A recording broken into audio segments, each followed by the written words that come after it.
Welcome to the Toffee Blues, your source for all things Everton. I am Connor, joined by Alex for the Brentford Extra Time segment. Normally we do it on our YouTube channel. We've decided to live stream it today. So welcome to all the people in the chat. Firstly, Alex, give me your thoughts overall on the game on Sunday. It's just frustrating, wasn't it, mate? It's just one of them, we had the better players quality-wise, like on paper, against, a newly promoted side. You'd expect that, but just lack of plan, lack of, just any sort of tactical nous, and just in the end up with a defeat, which, on paper, we had more chances, no real clear cut, but on paper, you just think it's just really frustrating and really a signal of everything that's wrong with us at the moment. Yeah, I mean, obviously the only goal in it was the penalty, and I believe it was Ivan Toney's only shot on target as well, which, is typical Everton. Firstly, we'll just get it out of the way. Are we agreed it's defo penalty? I think so, yeah. I think you have to think about it the other way. If it's unfortunate on Townsend, but, if that happens to one of our players, clearly, caught on the head with quite a reckless challenge, as honest as it was, you'd be wanting a penalty if it was against you. So I think based on that logic, yeah, I think the referee made the right decision in the end. Yeah, I agree, mate. I thought about it and I was like, if it was anywhere else on the pitch, you'd be given a free kick. So, just because it's in the area, I don't think you can look at it any differently. Obviously, like you said, we had a couple of we had a lot more chances than them in terms of shots, but like you said, no clear-cut chances. I know Solomon Rondon had a header in the second half that went wayward at the post, and he had the one saved by Fernandez where he took a really nice touch, actually, to be fair to him, and then a left foot shot that was saved. But other than that, we just lack any, I don't know, clear-cut viciousness in our finishing, I think. And obviously Iwobi had his chance as well, but again, I don't think any of us really thought that was going in. But do you think this is just that we're missing our tailsman in Calvert-Lewin, or do you think it's a bit more than that? I think I don't know. I think the excuses are kind of running out a bit now. I mean, we had the Corey back, not fully fit, but he was he was a bit off it at the start, but I thought towards the end he was starting to show signs of his old self again. So, we're getting players back now.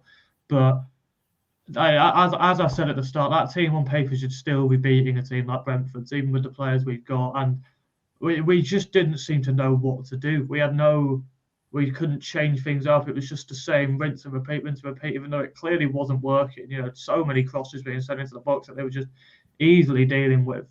And excuses are running out on that side. That's a game we should be winning.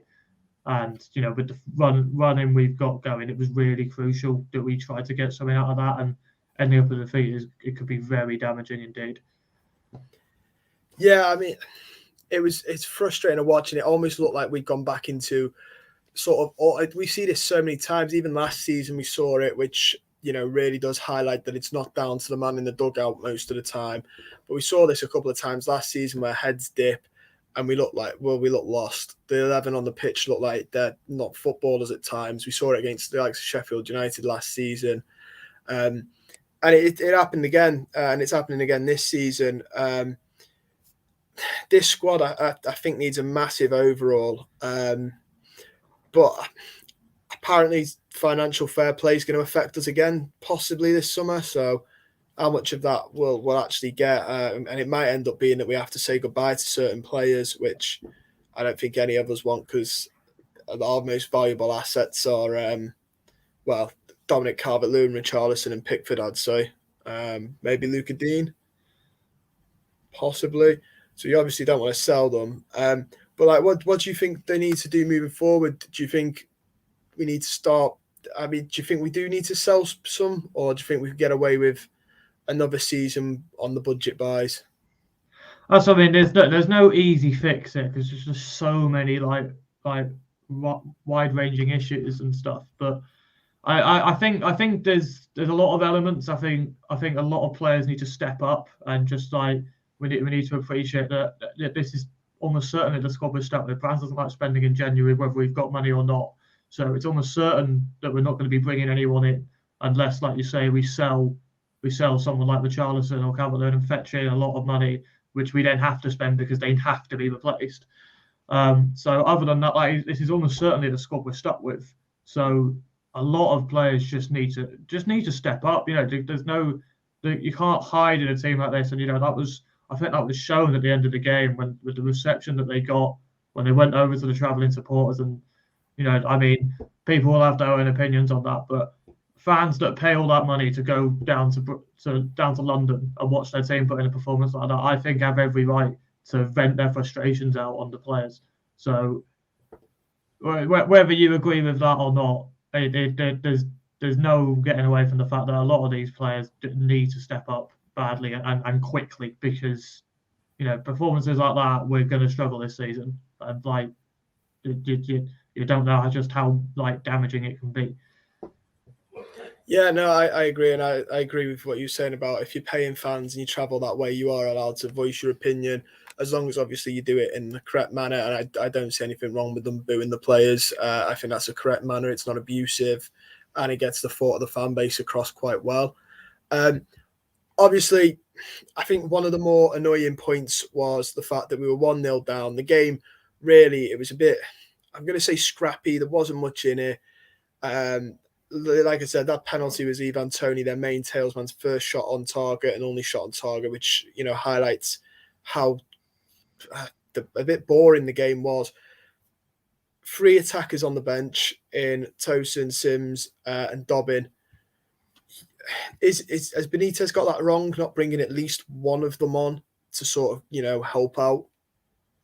Yeah, it does surprise me because, like you say, it was just so stale. Like we were doing the same things over and over again, and we brought on Gray, and suddenly we looked a bit different. And Gray was trying things, and like we didn't get much out of it. But at least you bring on a player like that who's trying things, and you bring on someone like a Sims or a Dobbin, and they surely have to add something else because they're hungry. They're wanting to take this opportunity to prove themselves in the first team, and just. It can't have hurt is all I'm saying. It wasn't going to get any worse. They were like second half in particular. I don't even know if they had a shot on goal. They were hardly threatening us at all. They were more than happy to just sit back and protect their lead. So you just think just throw on one of those attackers. What harm could it do? And yeah, I don't understand the decision to just make the one sub that he made. No, I know. Obviously, he said that leading up to it, he was going to play Rondon, and he mentioned the inexperience of the youngsters. But you have Cenk Tosun, who's an international. He's played in the Champions League. He scored in the Champions League that season for Besiktas before we bought him. He was actually having quite a good campaign in the Champions League for them in the early rounds of the Champions League. If you don't want to give the kids a chance, surely you look at Cenk Tosun and you think he could offer us a little bit more.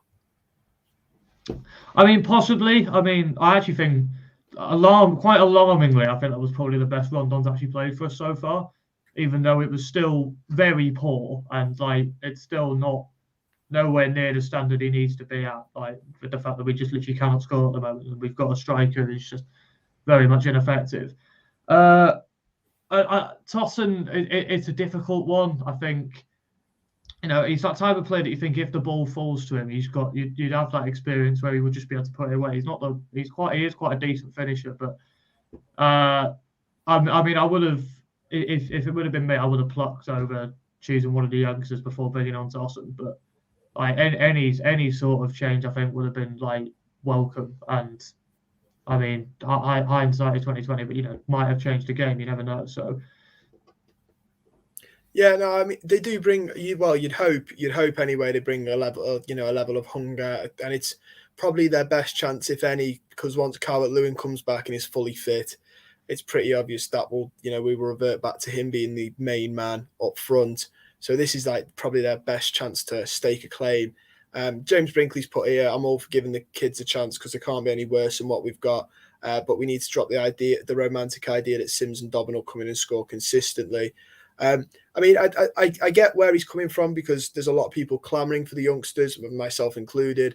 But I think we're more just looking at it like we've basically, I don't think Rondon is anywhere near going to win us the game. And why not? I think it's come to a point with why not, at least, progression wise, it might help their development. I don't think don't get me wrong, I don't think Dobbin or Sims might have scored against Brentford. I think the result might have been the same, but it's the experience, and then you gain at least something from it for them. Definitely, it adds a different dynamic just putting another striker on the pitch, whether they're any more effective than Rondon or not. And I mean, I completely agree with what you said. I think I saw Anthony Gordon getting a lot of abuse last 24 hours or so, and I think that's completely unjustified. He's one of the players who's shown that he does care, and whether he's got the level of ability right now, I think is pretty inconsequential. He's 19 years old. He's still very much learning his trade, and the idea of putting the weight of this team on his shoulders is ridiculous. I don't think anyone is truly expecting Sims or Dobbin to come in and suddenly be our saviour.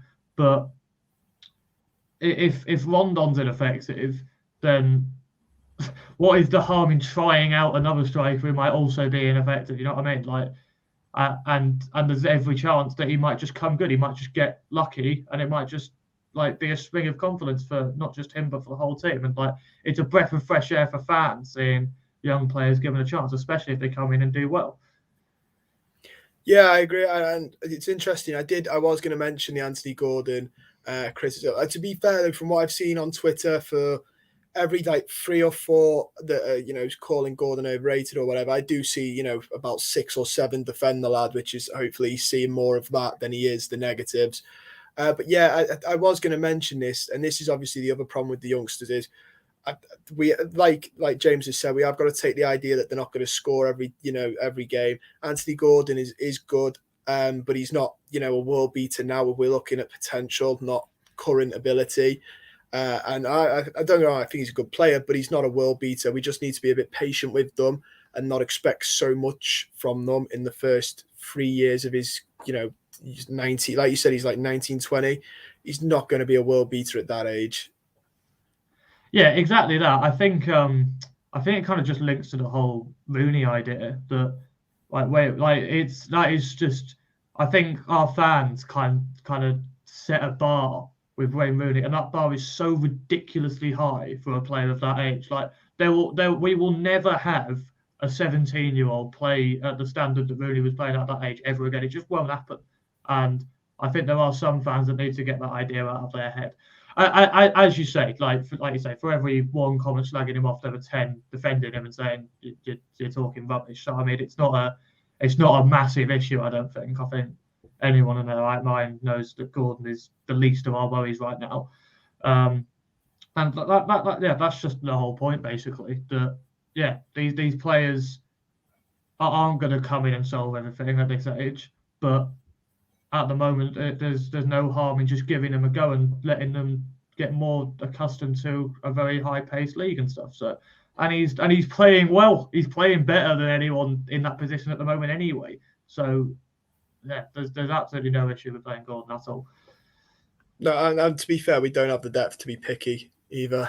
Yeah, definitely not. That's the other thing. It's either him or a Wobie. So So people that we're not in the position to be that picky with who we're playing out or wide.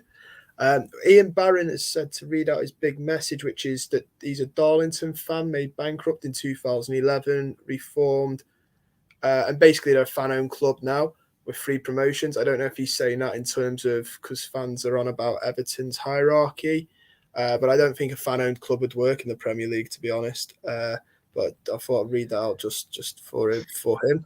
But yeah. I mean, obviously, moving forward now, this was the game out of 5. Obviously, me, you, and Mike spoke the other day, and we were saying this was the game where a bit of a break, time to pick up points, and obviously didn't go that way. It's looking a bit bleak now, isn't it, for the next 5? Definitely, yeah. I mean, this is the least confident I've ever been going into a derby since I've started watching football, by quite a bit. The derby in particular, it would be a miracle if we get anything out of that at all. And then, like you say, you look ahead, there's just very few games that you think we're going to nick points out of. playing the way that we want. And, you've got Arsenal on Monday; they're in really good form. You've got Chelsea at Stamford Bridge in a few weeks as well. Leicester have just started winning. I mean, yeah, you're looking at Boxing Day, and when we come up against Burnley, depending on how they're playing at the moment, they might fight. So, they're in a bit of a struggle. They might rediscover some form as well, and hopefully we'll have players back by then. But yeah, the run of form the run of fixtures we've got coming up now is definitely not looking good. We needed to win them yesterday, definitely. 100%, and like you said, Burnley are probably that end with the non offense to Burnley, but are probably the easier team out of them. And even then, depending on how they're playing, they normally start a bit slow, a bit like Leicester have, and pick up. By Boxing Day, they could be a different team. I know we have fond memories of Boxing Day playing them, but they're not an easy team even when they're out of form. They're very aggressive. And even this year at Goodison, it was for moments it looked like a bit of a tough game for the physicality. So we can't take that for granted. Obviously, there have been some rumours, and people have mentioned it in the comments. We might as well get onto it. Rafa Benitez, there've been some rumours that we're looking at the Danish manager potentially already. I assume we're both on the same page if they're not going to sack him before the derby. He'll definitely be seeing Wednesday out at least. Yeah, I was just going to say that he won't go before the derby, but I do have in my head if he is going to go, it will be after the derby. It seems all far too familiar when we had Marco Silva a few years back, and Wednesday could be very, very ugly. Like a full angry Goodison. If Liverpool come there and just pick us apart, which they very could easily do, and I think it seems very likely that they will do. The atmosphere in the ground will be horrific, about as bad as you could imagine, and I think if anything is going to just tip the board over, that will have to be it. I don't think anything else could do it, because I think they very much don't want to get rid of him. I mean, I don't know why would they? I mean, they ignored a lot of abuse in the summer, a lot of anger about the proposed appointment, and went ahead with it anyway. And a lot of fans would have been poised to expect this type of run of form. And a derby defeat at Goodison is as bad as things get, in terms of angry fans. So if it's going to happen, it's going to happen after the derby. If as most of us expect, we do lose. So yeah, well, I said this to my dad before. I was like, it depends what type of Everton turn. If they beat us, if they beat us 1-0, but we've gave them their best go, I think it could be overlooked. But if we're seeing another 5 goals go in at Goodison Park, like you said, it's going to turn nasty, and I can see him being given his P45 by Thursday, and then the mess begins again. UK Genetics has put here, we need to stick. We can't keep changing. It's ruining the club, which I agree with. I didn't agree that Rafa was the guy to do that, but I do agree with the fact that if we do get rid of him, it puts us again in the merry-go-round of managers, which is, doing more damage than it is good, really, at the minute. Yeah, it's an added dynamic that's never really been there before, in that he was always on the back foot because of his Liverpool past. And it just it makes for a much more hostile reception that he's going to get while we're playing the way that we are, than any other manager would have got. I agree. Even if we get battered like I expect us to do, I still wouldn't get rid of him, purely for the reasons you say, because who do you get in? It's going to be money at the end of the day as well, having to let him go before his contract's up as well. So you've got that to consider in. I don't know how it all works. It might even be possible we're not in a position to be able to get rid of him. It genuinely could be that bad financially. Some of the graphs and stats that have been going around recently. So I wouldn't get rid of him. And like I say, I understand that this is one of the few points where it could tip over. I don't expect him to go. I'm not sure. I'm a bit on edge about it, but I think, like I say, if it's going to happen, it will happen after the derby. And if it doesn't, I don't know how bad it has to get for it to happen, to be honest.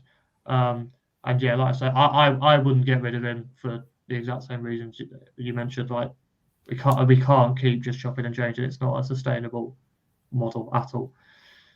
No, and we should really have learned our lesson from doing this by now. I think the main peak bit for me though is, like you said, there was that added incentive. He was always going to be an uphill battle. The fans made it, a majority of the fans made it very clear that he wasn't going to be liked and he'd have to work hard. And now, like you said, Goodison could turn quite toxic. It could turn quite nasty, and we're in a sort of catch where the fans will be like, for myself included, would have been like, I could have seen this come in. I don't know why you've done it, picking him in this first place. But then you'll have, I feel like Mashiri's not going to want to, eat defeat that quickly and go, yeah, because I think it's all on his hands. I know people will say, but I don't think I don't think Benitez was a Ken Wright choice for one. I don't think he was a Marcel Brands from the reports coming out of the club during the manager looking, the search. So it's all on his head then if this goes badly wrong. And I can't see him admitting defeat so early on. I think he'll try and ride the wave I'd probably try and get the season out the way if I was Majiri. But like you just said, once Goodison turns against you, we saw it with Marco Silva. Once Goodison turns against the manager, it's all but nails in the coffin. But yeah, it's a weird place, isn't it? When this seemed obvious, I think. It was a gamble. Like you said, I agree. I think it was almost certainly Mashiri's choice, and like the club aren't stupid. They like like there was writing literally on the side of Goodison saying that the fans were very much in opposition of him coming in. They're not like his house. They tried to vandalize his house and all sorts. Like a lot of the fan base really did not want us to get Benitez in, and I know on paper he was almost certainly the best we could have got if you ignore the fact that the Liverpool pass and all that, just based on his CV and based on the fact that he's like defensive-minded manager that is meant to like prevent teams from losing. It's not going as well as he would have hoped at the moment, but I understand that they took a gamble and I assume hoped that we play well and warm to him, which we were seeing signs of the first few weeks of the season. But there was always going to be a bad run of form. Maybe I don't think people expected maybe this bad. I wasn't expected to get as bad as it is now. We've lost our last 4 games and not scored in any of them. It is very bleak at the moment. But like I say, he took a gamble, and it's going to take something big for him to pull the trigger, like you say. So yeah, it is a very strange one. Yeah, and a couple of people here are saying what you say. Financial fair play. We can't afford to be paying off another manager with compensation packets. I imagine a lot of the previous managers are probably still earning from their compensation packet. We're paying them. The other one for me is, the people I feel sorry for is fans, because we're the ones, unfortunately, they're going to have to, be stuck in the situation. A couple of them are saying here, he was brought in as a safe pair of hands to see us into the new stadium. I will say this, and a couple have mentioned it. I think he will give him, even after this run, I can see him giving him into the new year purely because we're still missing. I know Richarlison was out because of suspension, but he's back. We're still missing Calvert-Lewin. I think if he had the full strength 11 and he was performing and the team were performing badly, the trigger will have been pulled a lot sooner. But I feel like the fact that the board know how bad the squad depth is, they're going to be like, let's just wait and see what he's like unless it got to panic stations. I think they're going to ride it out till we've got a full set of, full strength players and then see it. I will say so. I don't know if he'll be the type of person to take us into Bramley-Moore. I don't see his contract being that long. Oh no, definitely not. He would have to turn things around quite dramatically, I think, to be given a few years at the club. I agree. That's why I was pretty much the point I was trying to get at. Yeah, put the nail on the head. A safe pair of hands. That was definitely what he was viewed as. It was someone that wasn't gonna, not too risky. He wasn't gonna get us playing too adventurously, like a Graham Potter, for example. where it could go very badly wrong. He was just meant to be like traditional manager that is just guarantees you security, and it hasn't quite worked out like that, or at least it isn't at the moment. So I think long term he's not the answer. I think it might even just be a bit of a stopgap until we're able to spend money again. But it is quite a messy one, and I think it's looking like a decision at the moment that is not going to pay off. No, and a couple of people have mentioned it here. The reception, I know there'll be the optimists among us that are going to say, you don't know for sure. So I'm going to say if we lose to them on tomorrow, on Wednesday, he will get a very good reception from the away fans, which will only add to. That will only add to the fume. If we lost, we would already be fuming but if you're hearing Liverpool fans chanting Agent Rafa as well, that on top, it's just an unfortunate coincidence that we play them, after going, I think it's like a month, 2 months without a win on a bad run of form. If we'd won all our games coming up to this, I think we could swallow it. But the fact that it's looking a bit bleak, it's the worst coincidence ever leading into it. It's written in the stars, I think, a little bit. Yeah, exactly that. It's just a cruel twist of fate. Exactly like you said, the optimism at the start of the season. If it could have gone the other way, and if we got off to a poor start and then started to turn it round, it could have gone exactly the other way, and we could be in almost an identical position right now, and feeling would be better going into a derby. But it's about as bad as it gets. And like say, we were talking about the Marco Silva situation earlier. It just seems eerily similar. How start of December got a massive visit against Liverpool. We were just firing on all cylinders when we were in about the baddest forms you can possibly be, and it just seemed like it's all going to come to a head. So it's going to be a very, very strange one on Wednesday, and so unlikely that it goes for us at all. So we'll see.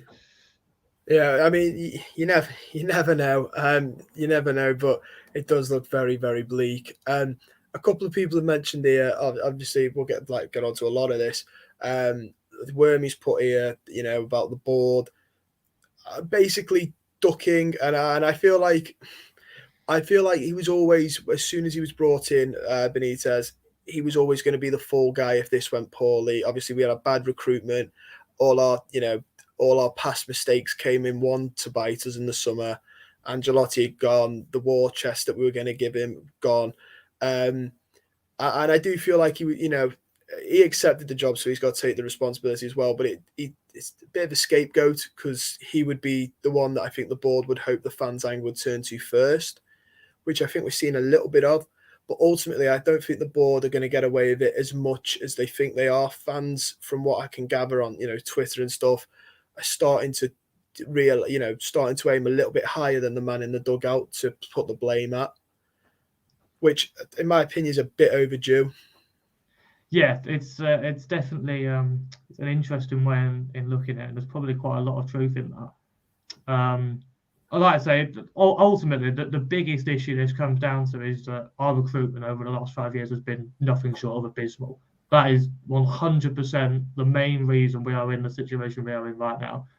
Before Benitez, before any of the players themselves, that is what it comes down to, and that's down to the hierarchy. That's down to the 500 million or so worth of pounds that has been given to people that have brought in an ex-recruitment with no plan, no logic to it, and we've got a director of football who doesn't seem to be directing all that.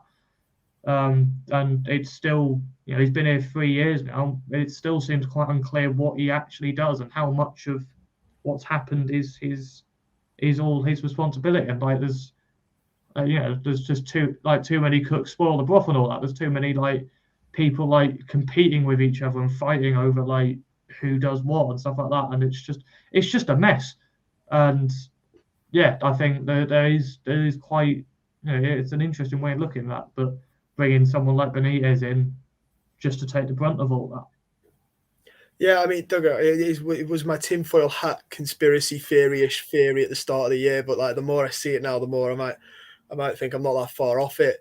But a couple of other people have said here, Mashiri picked Rafa Benitez because he loves the city. We all knew he got the job because it's quite close to him, convenient for. Well, he wanted the job because of convenience, not he was given it. But and a couple more saying, Mashiri. I will say this. I mean, Genk Tosun, I believe, was a Mashiri because he watched Monaco versus Besiktas and liked the look of him and thought he'd suit English football, aka knock it up top and he'd header it in. I've heard rumours that Allardyce was Mashiri because he'd read his book or some random stuff like that. And I do believe Benitez might be him. And like you said, it just comes to the point of like, who's in, like, have too many people have an input at the minute. And too many people who I don't think are qualified to have an input. The main man that I would say is the most qualified is, like you've just said, is Marcel Brands. But 3 years in, and the other day it was reported he's gone down and told the under-23s and the under-18s that they should be playing the same tactics to replicate the first team. 3 years in, should that not have been one of the first jobs on his list when he came in 3 years? Don't get me wrong, I know people are going to say it's a bit hard when we change managers, but it's a bit concerning that it's already 3 months into the new season and he's only just saying that as well. I thought that's how the club should have been set up from go. Yeah, that should have been done ages ago, and like he's already made a lot of changes to like the youth setup. Unsworth became director of the academy rather than just under 23s coach a few years ago now, I think, and so that aspect of it had already been looked at, and it's undergone like an overhaul this summer as well. There's a lot more actual youngsters in there rather than, I mind always jumps to players like Matthew Pennington, who was like 26, I think, still playing for the under-23s last season. So yeah, there is just a lot of incompetence there, and you hit the nail on the head. Like Mashiri is not qualified to be like choosing managers like just because he likes the look of them. There's a lot more thought needs to go into it than that, and there was clearly a lot of, based on all the links that we had this summer, there was clearly like people who wanted different people in. I know Brands wanted Potter. I'd actually argue that Benitez was a better appointment than Graham Potter because I understand it's a calculated risk going with like, quite a adventurous manager, if you will, like someone like Graham Potter, who would play the type of football that our players probably aren't capable of playing. But it's just such a mess, and we've gone through so many managers now, and I think it's also worth mentioning that I do feel a little sorry for the board in that I think Ancelotti like departing the way he did was very unexpected and must have probably been like, oh my god, what do we do now? Like because it was just so sudden. Like it was like it started getting reported and was done in like 2 days, and then suddenly he's gone, and you're back to square one without a manager yet again. So I do feel a little sorry for them in that, and there was still time taken over a point in Benitez, but like it links back to what we said. I think it looked like a Mashiri appointment. It was a calculated risk, and at the moment, it's not paying off. Yeah, exactly, and I do agree with that. I think Ancelotti sort of like let's get this completely out in the open. I know obviously there's some bad sentiment, but he's a world-class manager and probably CV-wise the best we're going to get in a while. His CV was incredible, and he proved that last season. I know there were some shocking defeats, but he did really well with us. And I think Mashiri genuinely thought he might take us into Bramley Moor, and obviously he said that as well. Then he said he wants to build a team for whoever's next. And I do feel like, along with the fans, he really did have off the board. And I don't think we had a plan B because I don't think we expected it this early in. But I know the sentiment towards the fans, and I know there was a report the other day coming out. I think it might have been The Athletic. I can't remember, saying that apparently he called Perez up and said, "Have you got a replacement for Zidane?" while he was still under contract, and said, "You have now." So as much as I'm not going to call him a rubbish manager or any of this because he's world class, but I do believe that it's snaked us out a little bit, and I feel like that has caused the board to panic way sooner than they did. I know a couple of people here are mentioning Moyes though, and apparently he was, when we got Ancelotti, he was one of the names being chucked about. And in hindsight, like you said before, hindsight 2020, you could have said, "Oh, we should have got Moyes," but Carlo Ancelotti's only come around once in a lifetime. You don't pass up on a Carlo Ancelotti. Well, what fans have got to remember is that there was also writing on the wall at the time on Goodison that they didn't want Moyes back either. So, like, it's short-term memories with stuff like that. Like, if we'd appointed Moyes, the backlash would have been really bad from that. And you can just say, "Oh, but look at the job he's done at West Ham," but there's no saying that he would have done that here.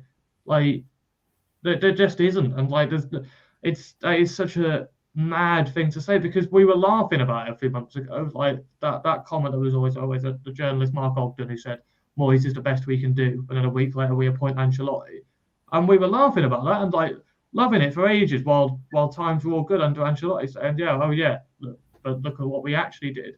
And you can't just suddenly go back now and say, "Oh, well, Ancelotti snaked us, so we should have got Moyes," because that's just not how it works.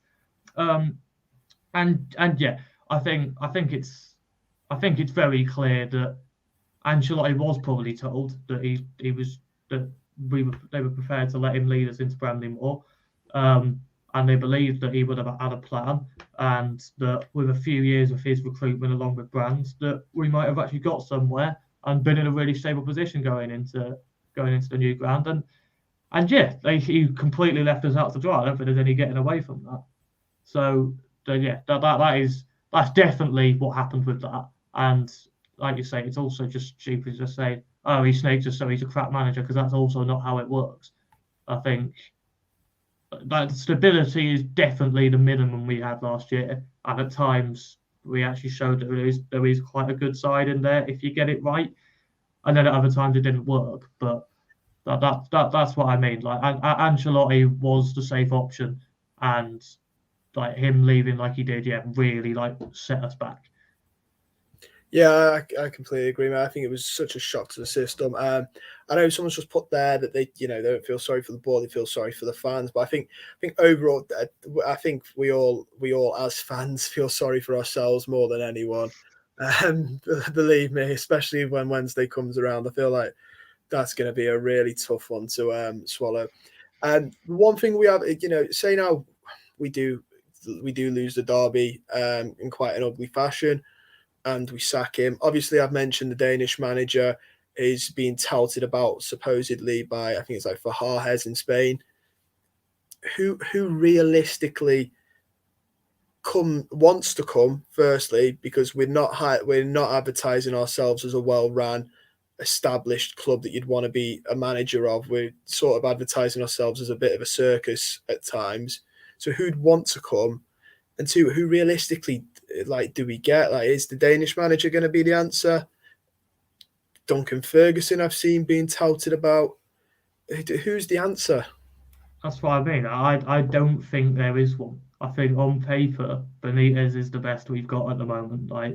And just because I know what our club is like, and I know, like, we've been talking about some of the bizarre reasons that Moshiri is allegedly appointing managers, and my heart just shudders at the idea that people like Solskjaer's available now, Lampard's available now, and you bring someone like that in, and it just will be a disaster. It's almost certain. No way that goes any better than what we've got, and it just links back to what we were saying at the start. I think what we've got now, we've just got to stick at it, and everyone's got to get better, because there's no quick fix. You can't just get rid of the manager and just get someone in who suddenly makes us great.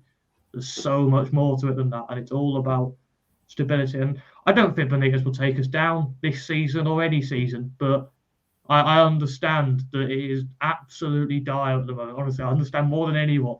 We both do, I can tell. So, but there's a lot more that goes into just saying, "Oh, we're playing crap, just get rid of the manager." So, like you say, there needs to be a much more viable option who would actually come here and wouldn't be a risk. And I'll be honest, I don't know about the Danish manager. I know Denmark did well at the Euros, but that's all I know about him. So I am in no position to say whether he'd do a better job than Benitez or not. So I'm very much in the same boat. I don't know an awful lot about the fella, so all I do know is, like you said, there are options out there that terrify me a little bit. Um, Solskjaer's a little one. Frank Lampard, if you measure it, I feel like that's right up his alley. One of the best centre mids, in the Premier League. It's just, it screams that. And the habit that I also think that we sometimes we don't look very far outside the Premier League as a club. I know there's other, I say names being touted, more people wishing. Obviously, Potter's a big one, especially after the Brighton fans booing him the other day for God knows what reason. Diego Martinez, the former Granada manager, between a couple of fans I saw quite like the look of him. I tell you what, the big worry for me is that, and people will, I think, depending on your view on this, will take this either way. This seems to split the fan base. I think if we sacked him now, Duncan Ferguson would be given a good amount of games as a tester. I even worry would probably be given the job till the end of the season. Now, obviously, depending on your thoughts, this splits the fan base. Either some are like, no, not the right thing to do, and others are like, yeah, get him in. He's passionate. He gets the club. I think he will be very much looked at if we got rid of Benitez on Thursday. yeah, I'm kind of split between what I think will happen and what I'd want to happen, and I completely agree. I think, like I said, I've been saying the whole time that if Benitez is ever going to go, it will be after the derby, and I think if that happens, I do think Ferguson could very well be given it to the end of the season, because it just links back to what we were saying before. Like we probably don't have the money to like sack a manager right now and then bring someone else in on another new bumper contract. So there's so many elements to this that it's just crazy. And yeah, I agree.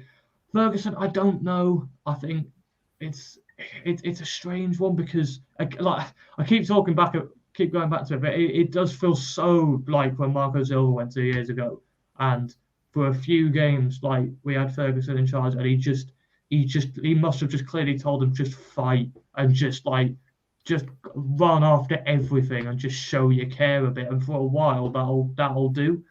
And I think it would be similar with that now. And you could argue that's kind of just what we need at the moment, just like players to step up. But there's no system. Ferguson hasn't shown that he's got any tactical nous, and I think nous is exactly what we need right now. And like, say what you want about him, I do think Benitez has got it more than people give him credit for. Like he has shown that he understands some of the difficulties we've got, and it's with the squad we've got, they're hard to fix because it's such a shallow squad. And let's be honest, past the first 11, there's not a lot of quality in there. There's not a lot of players that can do the things that we need to change in our system. So that nous wise, yeah, Ferguson's definitely not the one, but I do think there is a good chance he would be given it. Yeah, I mean, this is why I'm the same as you. I think I know what will happen. I think, and I'd like to think something else would happen. I'd hope something else would happen. I don't think any Everton fan would want the guy to not do well. I think he's well adored in the fan base for obvious reasons. I don't think anyone would want him to do badly, but a couple have mentioned it here. He needs to go out on his stripes type thing. And I do think there's a slight irony that, we get called Sentiment FC and jobs for boys. And then when the manager's job comes available, there's a couple of times where people are sort of saying, let's give the fella who's been an assistant, never actually been a manager, the job. And I think that's a very big gamble, to do. And I don't go wrong. I'd love it if he did it and he went really well. And he was the guy to bring the club forward. But that's a big risk. And I think you've got to be careful. The Premier League's very tough. It just year on year gets better and better. And you've got to be careful with what risks you make, and I know people say quality, and I do agree we've got too much quality, but you don't want to get dragged down that bottom half of the table. For the players we have, you need to be keeping up the top to try and keep them. The Richarlisons of the world aren't going to play wanting, finishing 10th every year. They're not going to want that for the rest of their career. Even the Dominic Calvert-Lewins, who seem to like the club a lot, he's not going to be happy with 10th place in the Premier League every year. Yeah, definitely that. And I mean, what you're talking about there, it's similar to what Arsenal did. They took that chance appointing Arteta, who had never managed a club before and had just been a coach. Difference is, and even this, I mean, Arsenal fans, they haven't been happy, and they've had they're playing quite well now, but last few seasons they've been a lot lower than where they should be. And even then, the difference is that Arteta spent 3 years learning from Pep Guardiola, whereas Ferguson has been coached for numerous different managers, playing numerous different styles, and all with completely contrasting identities and approaches to football and that. There's absolutely nothing to say that he is ready to manage a club whatsoever. There's nothing that's really been shown out of it at all. So it is, like you say, that would be an even bigger gamble and not one that I think would pay off. I think it would be madness to give it to him to the end of the season. I agree. We are going to leave this one here now, though, because we're going to jump straight back onto another one, which is previewing the derby. And I'm sure a lot of the conversation will carry on. So we are going to say goodbye for you. But if you could like the stream and jump straight onto the next one, which will be on in 9. So we've got 2 minutes. That would be brilliant. But from me and Alex, thank you very much.